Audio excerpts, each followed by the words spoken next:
술을 마시지 않았다는 김호중 씨가 왜 대리기사의 차를 타고 갔는지에 대해서도 의문이 제기되고 있습니다. 소속사의 해명부터 한번 들어보시죠.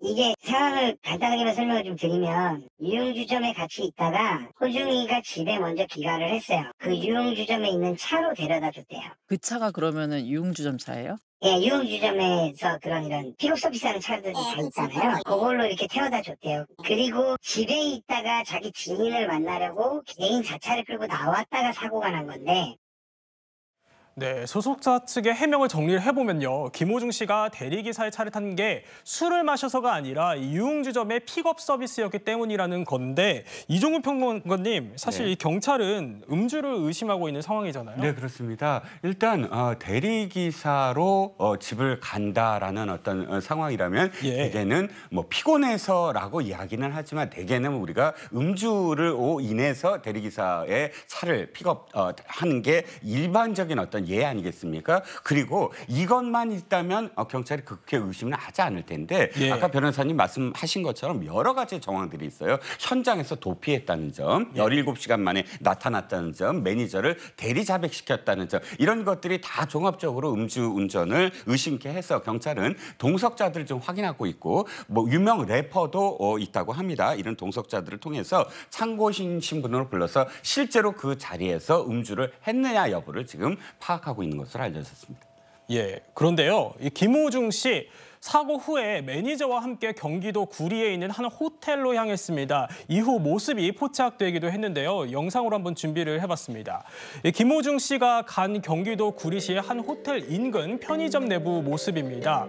사고 후 2시간 정도 지났을 때라는데요. 이 진열대에서 페트병 음료수를 고른 김호중 씨 다시 냉장고 문을 열더니 집어든 건 저렇게 보시는 것처럼 다름 아닌 캔맥주였습니다.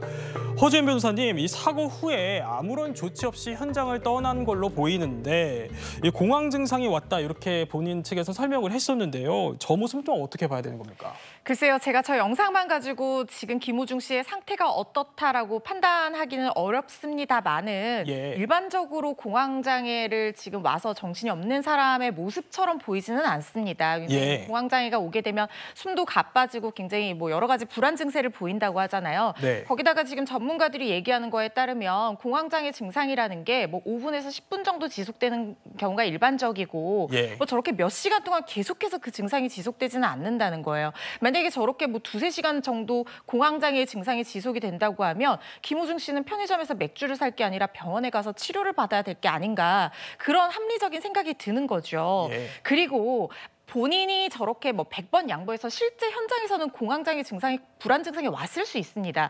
그런데 지금 시간이 지나서 본인이 어쨌든 사고를 내고 현장을 이탈했다는 사실에 대해서는 누구보다 본인이 잘 아는 부분이잖아요. 예. 그렇다고 하면 지금 사고 후 2시간이 지나서 저렇게 뭔가를 살 수 있는 여유가 있는 상황이라고 하면 어떻게 되는지 확인을 하지 않았을까? 그러면 누군가가 처리를 한다는 걸 알고 있다고 하면 지금 사고를 낸 사람이 본인인데 예. 매니저가 대리자수를 했다는 것을 본인은 몰랐다고 지금 주장하고 있는 상황인데, 그렇다면 본인은 지금 어떻게 사고 처리가 되는 줄 알고 저렇게 맥주를 사고 있었던 것인가, 이런 부분에 대한 의혹 제기가 계속 이어질 수밖에 없는 상황이라는 생각이 듭니다. 네, 그렇군요.